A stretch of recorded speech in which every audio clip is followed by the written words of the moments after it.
Fala galera, tudo bem? Vai começar o campeonato inglês, a Premier League 2020-2021 e tenho certeza que isso empolga muita gente. Muitos de vocês certamente estão animados aí com o início de mais uma temporada, por mais que seja ainda diferente, né? Sem torcida, sem público nos estádios. Não teve uma pré-temporada normal, então foi um período diferente também entre uma temporada e outra, ficou mais colado, não teve o espaço que geralmente tem em relação à ausência de jogos, que só aumenta a expectativa também. Mas sempre dá pra falar muita coisa sobre Premier League e daria pra gente ficar aqui horas fazendo uma prévia, tentando entrar time por time. Então o desafio, na verdade, de hoje, desse vídeo é tentar não fazer um vídeo gigantesco falando rapidamente sobre todos os clubes da Premier League. Então esse é o meu desafio, na verdade, aqui, tentar passar de alguma forma, pelo menos citar os 20 clubes da Premier League para a temporada 2020-2021 e para isso eu vou separar em alguns bloquinhos, em alguns grupos de times para a gente tentar colocar em pacotes e falar um pouco sobre expectativas dentro da temporada. Não vou passar por janela de transferências completas, porque senão só aí já ficaria meia hora falando também. Então eu vou só pegando um tópico ou outro de alguns dos clubes. Para vários deles tem vídeo específico aqui no canal também, então alguns eu vou deixar em cima, aí é só clicar no link se você quiser assistir. Outros fica o convite para você entrar na playlist da Premier League aqui no canal também. Enfim, participe aqui embaixo, eu quero saber de vocês quais as grandes atrações. Para você, qual a grande novidade, a grande atração, o ponto que você está mais curioso em prestar atenção nessa temporada 2020-2021 da Premier League. Deixa no comentário aqui embaixo, aproveita, se inscreve aí no canal, curta o vídeo também e ativa o sininho da notificação, porque aí você fica sabendo quando tem vídeo novo aqui. Então eu fiz a minha colinha aqui dos 6 blocos pra gente poder ir passando tópico por tópico, até para eu não me perder aqui no meio dos 20 clubes, porque obviamente teria muita coisa para falar sobre cada um deles. Vamos começar pelo óbvio, top 6. E aí a gente entra já na primeira questão, né? Qual vai ser a briga por título dentro na Premier League nessa temporada? Aliás, será que o top 6 ainda existe dessa forma? Porque na temporada passada a gente viu o Arsenal ficando fora, a gente viu um Tottenham com um desempenho bem inferior a isso, mas se a gente for falar de briga por título, a grande novidade é a expectativa gerada no Chelsea. Tem vídeo aqui no canal sobre isso, sobre as várias contratações, é o mercado mais ativo, mais animado, que mais gera curiosidade. Então o Lampard indiscutivelmente tem um material humano muito maior nas mãos, vai ter uma cobrança maior também. Agora, vai conseguir ter regularidade para brigar por título? Essa é uma grande pergunta. Para mim, o Chelsea ainda larga atrás dos principais favoritos, que são os times que dominaram esses últimos anos. Liverpool e Manchester City. Se a gente olha para os últimos 3 campeonatos, a gente viu campeões com 100, 98 e 99 pontos. O aproveitamento é muito alto. E o estágio de trabalho de Guardiola e Klopp é um estágio, ou são estágios, se a gente pegar esses dois trabalhos, são estágios muito avançados. Então, até que ponto um elenco recém-reforçado e montado agora, como é o do Chelsea,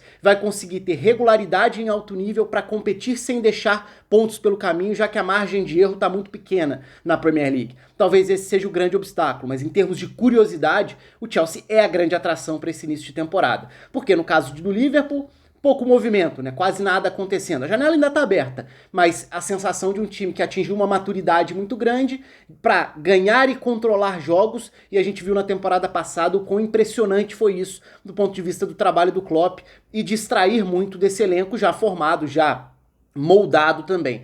No lado do Manchester City, sim, teve a saída do Sané, que perdeu boa parte da temporada também por lesão, mas que é um jogador que fazia diferença por características sendo diferente. Chegam algumas peças, Ferran Torres, Aquino, mas não são caras que chegam para mudar o nível do time titular num primeiro momento, são alternativas, mas eu ainda vejo o Liverpool e Manchester City como esses times destacados. O Chelsea é, pela expectativa, quem teoricamente mais se aproxima, mas o Manchester United foi quem terminou a temporada dando uma demonstração de força, de qualidade, de crescimento, principalmente pela chegada do Bruno Fernandes, pela conexão dele com o Pogba também. Então óbvio que ali tem algo interessante. E tem a chegada do Van de Beek também, né? Que é um jogador pra gente prestar atenção. Como vai ser encaixado? Vai acrescentar em elenco ou a gente vai ver um meio-campo mais ofensivo, até talvez mais ousado? Será que encaixa com os 3 juntos? É uma das curiosidades. O United vai conseguir ter regularidade? Aí tá um outro ponto. O United de 2020, já com Bruno Fernandes e Pogba, foi um time muito mais capaz de ficar confortável com a bola para abrir defesas adversárias. E aí, claro, o desenvolvimento do Greenwood, o protagonismo do Rashford, o crescimento do Martial, são partes importantes, né? São peças importantes da engrenagem para um time que quer ser também mais regular. Então, como ponto de partida, é claro que a temporada é muito longa, as coisas vão mudando muito rapidamente, então não dá para ficar preso a uma previsão antes da temporada começar. Mas antes da temporada começar, eu diria que Chelsea e Manchester United largam como os dois times que mais vão tentar se aproximar dos dois principais favoritos, Liverpool e Manchester City. Como ficam os outros dois do top 6 aí? Eu acho que são sensações diferentes. No lado do Tottenham, um desempenho muito ruim em 2020, na maior parte do tempo. É verdade, teve lesões, sofreu, ficou sem Harry Kane, ficou sem Son durante um período. Aí teve, claro, a mudança de técnico ainda em 2019 com a chegada do Mourinho.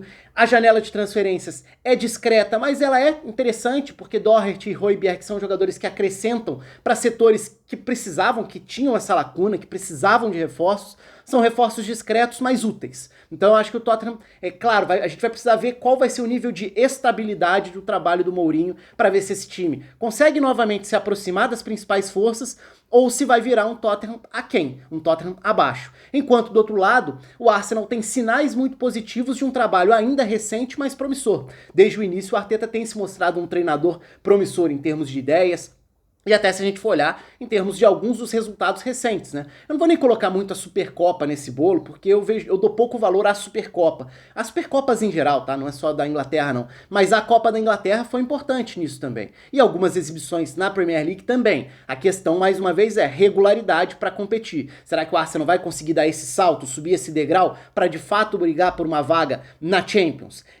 Esse é o grande ponto, porque eu não vejo o Arsenal tendo uma ambição maior do que essa. Assim como o Tottenham, né? São dois times que vão tentar brigar por vaga na Champions. Mas hoje, ainda acho que o Arsenal desperta um otimismo maior do que o Tottenham. Saindo do top 6, como eu falei antes, não sei nem se existe exatamente esse top 6 tão definido, porque a gente tem alguns intrusos aí.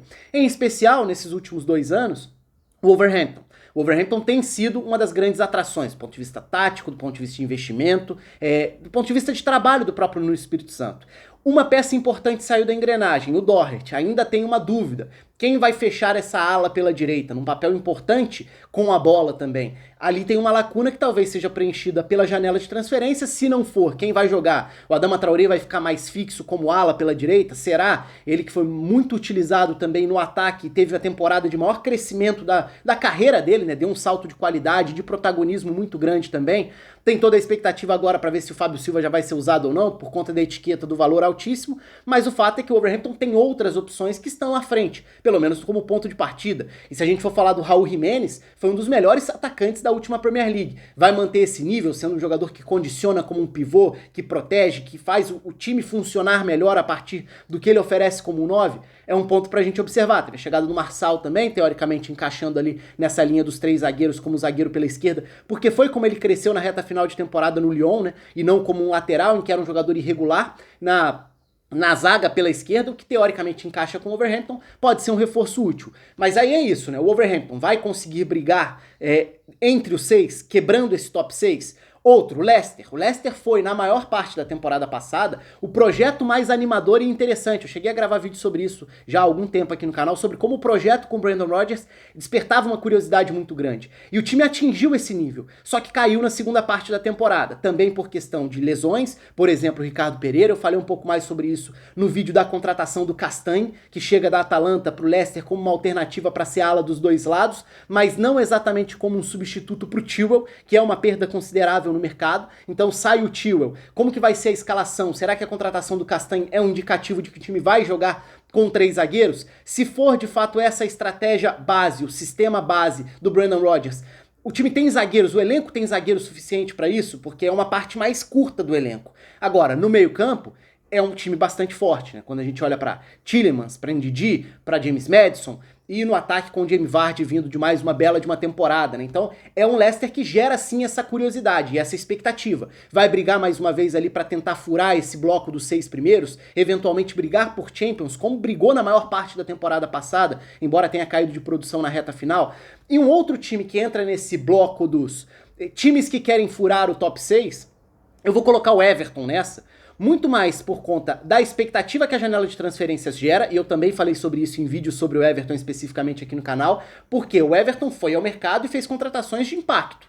James Rodrigues, Alan, Doucouré, o meio-campo é novo. Então tem um novo coração do time do Ancelotti. A questão pro Everton é a desconfiança. Há quantos anos o Everton investe bastante? O Everton faz uma janela agitada, que desperta essa curiosidade e empolga muita gente, e não é por acaso. Só que se a gente for olhar para os últimos 4 anos, o Everton investiu tanto quanto nesta, ou até mais dinheiro em contratações. E o salto não veio. E muitas das contratações não tiveram o retorno esperado, né, do investimento, tecnicamente falando mesmo. Então será que agora finalmente vem esse salto do Everton? Ou o Everton mais uma vez vai ser um time de meio de tabela sem grandes pretensões por não atingir o nível necessário?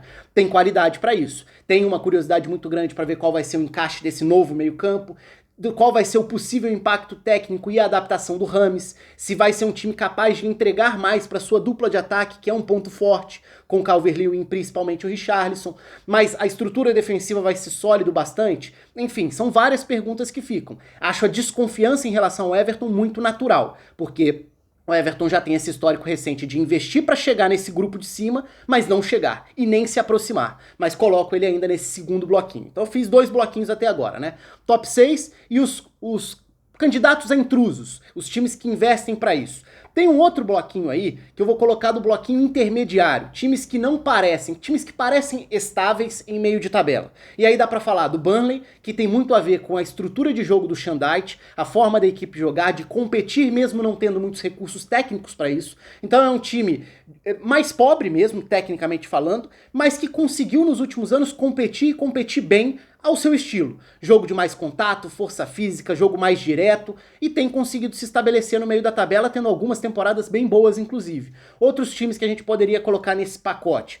Newcastle, que gera uma expectativa, até pela frustração do que foi a venda não concretizada, não realizada, existia todo aquele papo, vai ser um novo multibilionário, pode fazer grandes contratações, a venda não aconteceu. Mike Ashley continua lá como proprietário para desespero da torcida, tem vídeo aqui no canal sobre isso também. As contratações obviamente não foram no patamar que seriam se a compra tivesse sido concretizada, mas o Newcastle faz algumas contratações que acho que em termos de oportunidade são válidas. Foi pescar no Bournemouth, no Norwich, jogadores que são úteis, que podem render. Se a gente pensar na dificuldade que foi para o Newcastle ter um 9, já que o Joelinton decepcionou na primeira temporada, contratar um Callum Wilson é interessante, é uma contratação bastante válida. Ryan Fraser como uma opção de lado de campo é útil, embora seja um jogador que acabou se projetando já de forma mais tardia dentro da Premier League, mas chegou a ter temporada muito boa no Bournemouth também. Então tem o Jamal Lewis chegando para tentar ocupar uma lacuna que era a lateral esquerda também. São algumas das opções novas de um Newcastle que teve na temporada passada até um rendimento melhor do que eu esperava para o que poderia ter sido aquele trauma da saída do Rafa Benítez, a chegar à aposta num treinador como o Steve Bruce, mas teve alguns destaques individuais, em especial o Saint-Maximin, que fez uma bela de uma temporada jogando como esse ponta, esse jogador de velocidade. Tem, claro, a expectativa ainda em cima do Almiron, para ver se ele vai ser de fato esse meia criativo com mais regularidade, mas eu vejo hoje o Newcastle como esse time do grupo de meio de tabela. E para completar esse grupinho, coloco o Crystal Palace também, que é um time que também tem menos recursos, mas que consegue competir geralmente sem correr grandes riscos. Então eu tô colocando como bloco intermediário esses 3. O Crystal Palace fez uma contratação que é bem interessante, que é do Eze, que fez uma bela Championship, a segunda divisão inglesa, e pode ser um complemento para desafogar uma dependência que já é quase histórica, a dependência do Zaha para puxar contra-ataque. Então tendo o Eze e o Zaha, o time tem 2 ferramentas importantes para esses contra-ataques, para essa forma, para essa estrutura de jogo que já está mais ou menos consolidada. Então é um time que sim, pode até eventualmente flertar com a parte de baixo da tabela, porque é muito irregular, é um time meio regular dentro da sua irregularidade, porque fica 5 jogos sem ganhar, aí depois consegue uma arrancada do nada, uns bons resultados e consegue se estabelecer em meio de tabela, embora nem sempre pareça ser um time para isso, mas costuma competir bem, principalmente em alguns jogos contra os gigantes também. O Crystal Palace é sempre uma ameaça nesse tipo de duelo. Então é um time mais difícil de prever, mas eu tô colocando nesse bloquinho ali dos intermediários, dos que provavelmente não vão nem brilhar na primeira parte da tabela, mas também não devem correr tantos riscos na parte de baixo, embora destes 3, eu ainda acho o Crystal Palace o mais imprevisível deles. Tem um quarto bloquinho aí, que é um bloquinho dos times da expectativa sem necessariamente uma resposta. É difícil saber onde encaixar esses três times, mas são três times que geram expectativa. Vamos começar pela surpresa da temporada passada, o Sheffield United. Foi uma temporada inacreditável que conseguiu o Chris Wilder, tem vídeo aqui no canal sobre como o time joga, sobre como foi surpreendente a forma com que o time joga e a maneira como o time conseguiu competir sem ter recurso para isso, subiu como disparado o pior time da Premier League na temporada passada e fez uma grandíssima temporada, competindo lá em cima, brigando entre times muito mais poderosos. O Sheffield United foi a grande sensação e a grande surpresa. Vai conseguir repetir isso num segundo ano? Às vezes é até mais difícil você conseguir repetir a dose depois de você já ter rendido muito mais do que se esperava e do que você podia. Então acho que aí tem claramente um caso de um time que esteve acima das expectativas. Como vai ser essa segunda temporada, mantendo mais ou menos a mesma estrutura, sem grandes contratações, apostando em jogadores que não despertam toda essa curiosidade individualmente falando, mas que até aqui se encaixam numa forma coletiva de jogar. O Sheffield United vira uma atração discreta, embora com uma pulga atrás da orelha. Será que vai repetir? Na temporada passada, repito, foi a grande surpresa, na minha opinião, o que eu não esperava mesmo. Pra mim, o Sheffield United era candidatíssimo a ser rebaixado como lanterna, e acabou como uma das surpresas positivas, a principal delas. E outros dois. Southampton, um time que também foi irregular dentro da temporada, que chegou a ter aquela goleada inacreditável pro Leicester. O Ralf Hasenhüttl quase foi demitido, mas foi muito interessante que ele tenha sido mantido, porque a resposta veio em 2020 mesmo, e acho que ele é um treinador que contribui muito para a diversidade estratégica da liga, então sendo um time capaz de pressionar, de flexibilidade tática também, que teve um grande desempenho individualmente falando do Danny Ings nessa última temporada, e acho que pode, tendo cada vez mais a cara do trabalho do Ralf Hasenhüttl, pode ser esse incômodo que pode ter boas arrancadas, bons períodos dentro da temporada. Suficientes para acreditar que o Southampton vai brigar por uma competição europeia? Não sei, eu ainda tenho um pé atrás. Se a gente olhar para o desempenho de 2020, o Southampton conseguiu sim, depois da goleada sofrida pelo Leicester, foi um dos times de melhor pontuação da Premier League. Então, dentro desse recorte, ele mostrou capacidade para isso. Agora, regularidade numa temporada longa, então aí a gente já pondera um pouco mais. Mas é um time que eu tenho curiosidade para ver, porque acho que sim, pode render bem dentro da temporada. E para fechar esse bloquinho, o Leeds, né?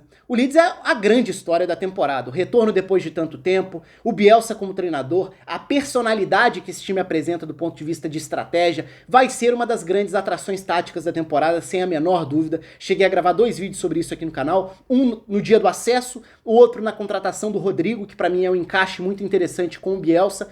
É um time que já fez outras contratações, ainda está no mercado e sondando contratações que mostram ambição. Então eu vejo o Leeds como um ponto fora da curva entre os times que sobem da segunda para a primeira divisão, porque geralmente a gente fala muito sobre a dificuldade de permanecer.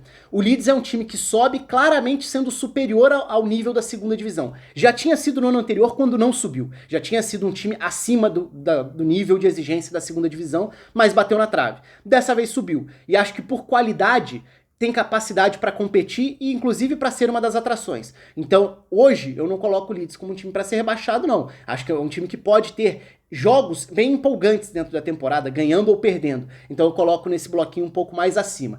Indo para o penúltimo bloco, os times que precisam abrir o olho de formas diferentes, né?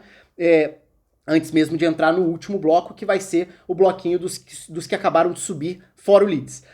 Então, nesse último bloco, os times... Nesse penúltimo bloco, Brighton, Aston Villa e West Ham.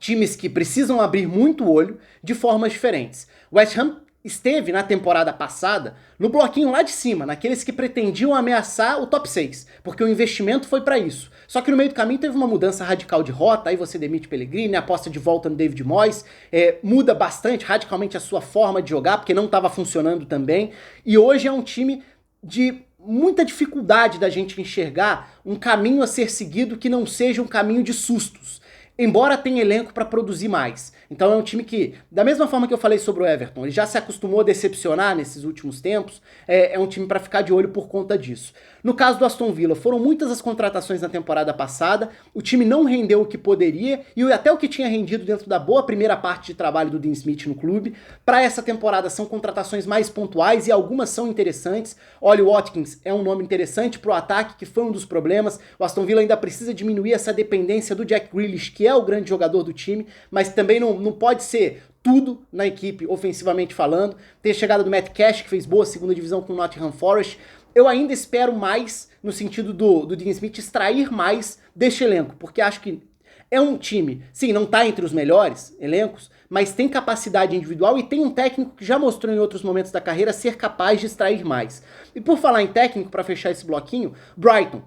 O Brighton é um time que foi muito interessante ver com o Graham Potter na temporada passada. Nessa temporada tá apostando em experiência no mercado, então foi contratar, por exemplo, Veltman, Lallana. São jogadores que acho que encaixam dentro dessa ideia de jogo de um clube que tem apostado num estilo bem diferente com o Graham Potter, que é taticamente muito interessante, mas que teve dificuldades para competir durante parte da temporada.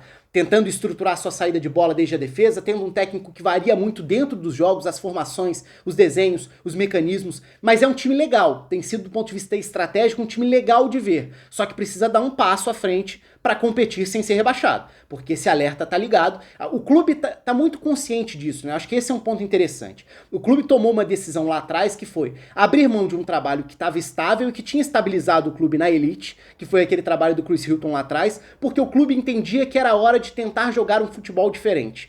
Esse passo foi dado com o Graham Potter. Então não acho que seja o momento de romper com isso. E essa é até uma curiosidade que eu tenho, eu tô falando isso obviamente antes da temporada começar, se as coisas não estiverem andando da forma desejada, será que o Brighton vai romper isso e quebrar essa promessa de uma mudança e de paciência para isso? É um ponto pra gente observar nessa temporada também. Então seria outro destaque aí pra gente ficar de olho, além de alguns jovens que vão tentando ganhar espaço, o Brighton tem tentado dar espaço para isso. E por último, os que subiram e sobem já ameaçados, Fulham e West Bromwich, clubes que estiveram recentemente na elite.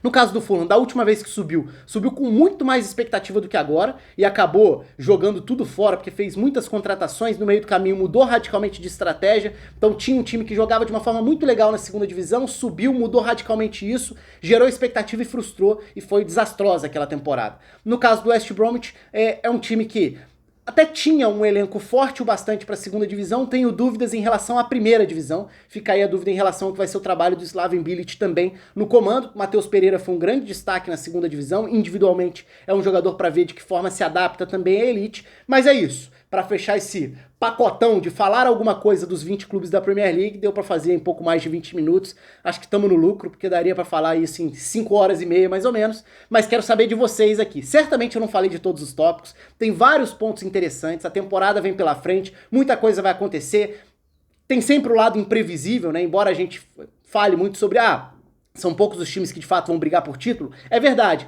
mas esse meio de tabela tem muitas possibilidades diferentes e aspectos pra gente observar. Quero saber aqui embaixo de vocês o que vocês esperam, pontos de destaque, certamente pontos que eu esqueci de comentar, mas que valem a pena ser destacados. Então comente aqui embaixo, participe, deixe a inscrição aí no canal, a curtida no vídeo. Um abraço e até a próxima.